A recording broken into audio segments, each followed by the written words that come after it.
öğle vakti olmuş kalkıyorsunuz. Dersimize. Saat 9:22.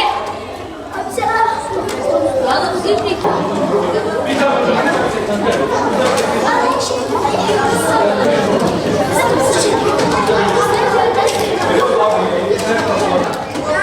Evet, temizlik yapmayın.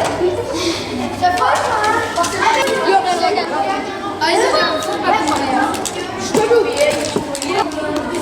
Abi fotoğraf geç buraya. Hadi. Özgüvenle.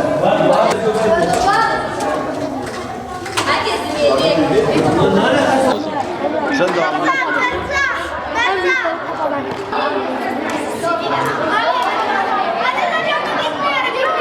Çok heyecanlıyım. Kur'an-ı Kerim'i çok seviyorum.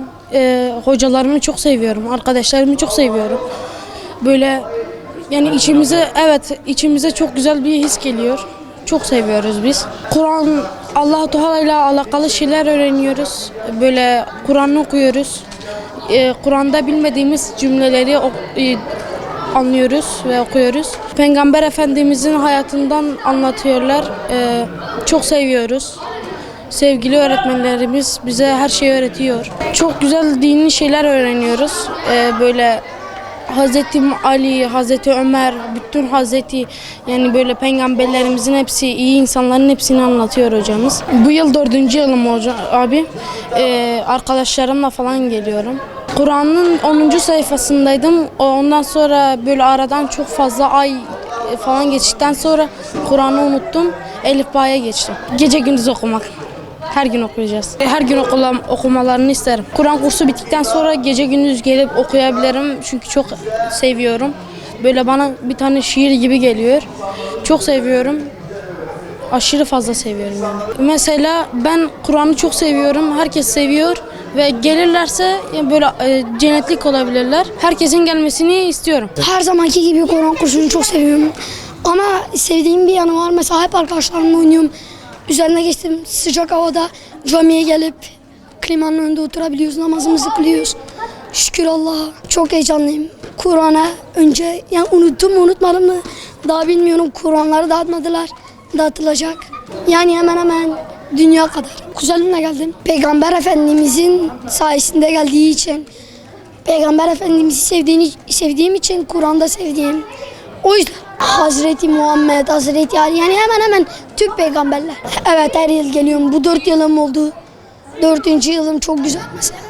Her 4 yılda da eğleniyorum. Kur'an kursumuz Kızılay gelip bir şeyler dağıtıyor. Evet çok seviyoruz. Hemen hemen Kur'an kadar çok seviyoruz cami. Bence Kur'an kursuna gidin.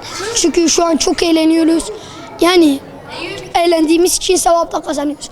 Onun için. Buraya arkadaşlarımla eğlenmek için geldim. Evet abi çok heyecanlıyım. Arkadaşlarımla böyle vakit geçireceğim.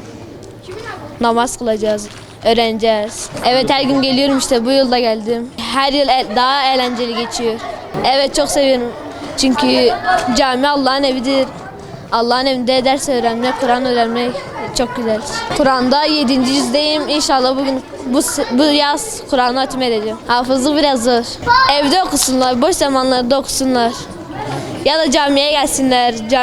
Cami Allah'ın evinde öğrensinler. Namaz kılmak için gelirim. Hocalarla sohbet etmek isterim, gelirim. Herkes tavsiye ediyor. Çok heyecanlıyım. Bu benim 3. yılım oluyor. Yani Kur'an'a gelmek var, arkadaşlarımızla hep eğleniyoruz. Böyle Kur'an'a geldiğimiz için hem Kur'an'ı severek okuyoruz hem Cuma günü camiye de geliyoruz namaz kılmak için. 3 ya da 4. cüzdü galiba. Çok seviyoruz. Mesela Kur'an'a geldiğimizde içimize bir heves geliyor.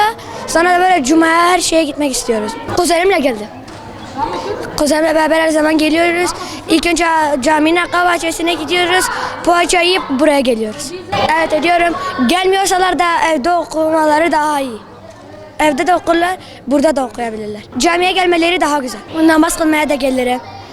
Mesela bu sene benim 3. sene Kur'an'a gelince mesela arkadaşlarımızla eğlenebiliyoruz. Eğlenebiliyoruz hem Kur'an okuyabiliyoruz. Ahlak kazanıyoruz. Ahlakımız düzeliyor. Mesela Hazreti Muhammed, Hazreti Ali onlarla.